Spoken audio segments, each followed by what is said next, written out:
talking about managing emotions being key at this time. How would you describe the emotions of your players this morning? I think guys are fine. I don't think, I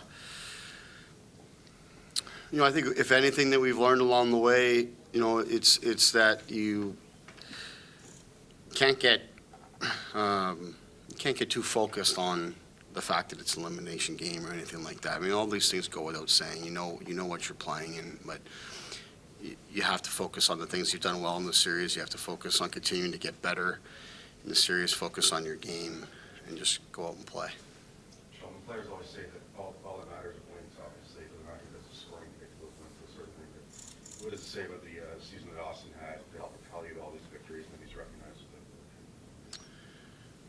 Yeah, I mean, we've spoken about it a lot, and for good reason, because he's been such a significant contributor in so many areas for our team. And then the other part is just it's been so consistent. I mean, the goal scoring has been so consistent at a pace higher than anybody else, and the 5-on-5 scoring in particular, which is the hardest thing to do in our game, score at even strength, and he does that at a rate, that seems like nobody, or really nobody in the game has been able to keep up with for the last few years. But then the intangibles of his game too. He plays so many minutes for us and still plays hard, still plays well defensively, physically engaged, like all the different things that he does for us. It's tremendous for him to have that honor, and tremendous for the Leafs. I know it's been a long time for a player to be honored like that. I think obviously when the news comes at this point, there's other things on everybody's mind, but it is certainly a well-deserved recognition.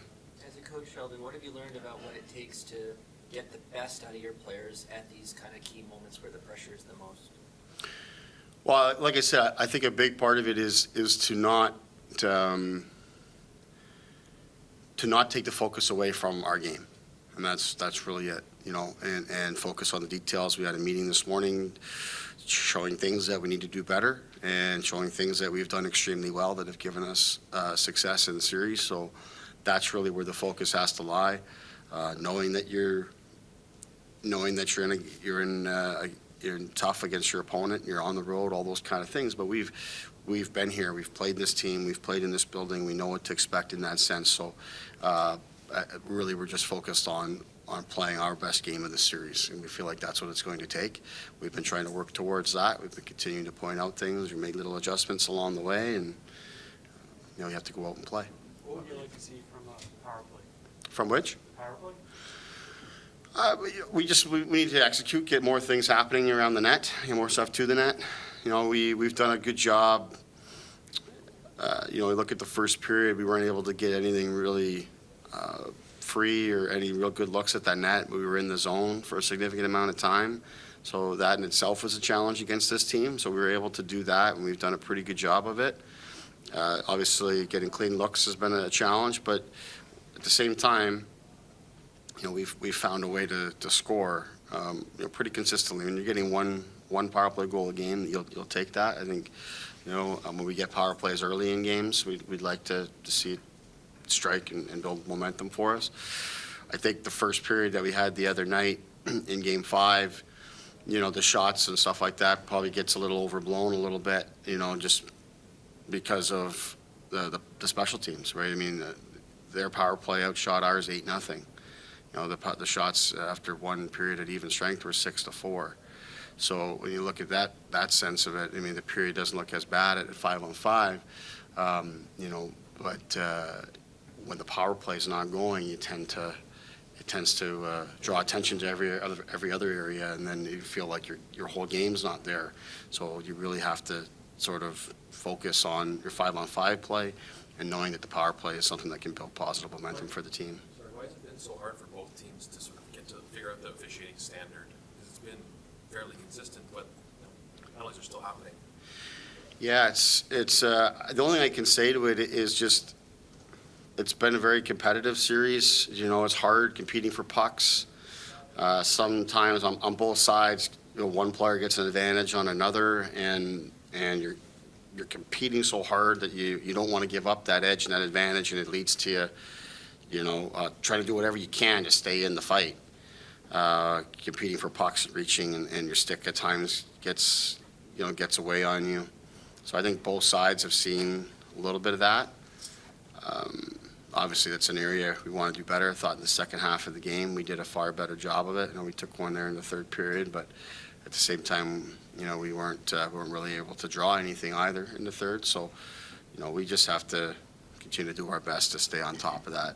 Just following up on Jones' thing about the power plays outlet to moving Mark up to PP1. Yeah, just in the game, just wanting to try a different look there with with Gio's shot, and he's a little more willing and more programmed to just direct the puck at the net. Morgan all season's been more of a distributor for us at the top there, so it was really just with that in mind. Austin spoke about, for his line, having an attack mentality tonight. What do you see as the keys for that group against the toughest matchups they're going to get from Tampa's defensive guys? Yeah, I think if they play the way they did the other night, I think that'll take them a long way, right? Austin, in particular, 200 feet of the ice, the way you're skating and competing and winning pucks back and all of that really goes a long way. But their play on the road here hasn't gone as well, but I think it's been a reflection of how the games have gone. Like, we, as a team, we haven't been able to carry play very well here. So it's been really tough there. It's tough to get any favorable matchups, but it's also tough to get favorable shifts. Like, it seems like we've been on our heels a lot in this building. So that's an area for us as a team. If we can get going and get on our toes and really establish our game and carry forward what we did in Game 5, that will help all of our players. What's the message to Mitch today? Just play, have fun, do the things, do what he's been doing. I think he's feeling really good about his game and his series so far. So just go do your thing.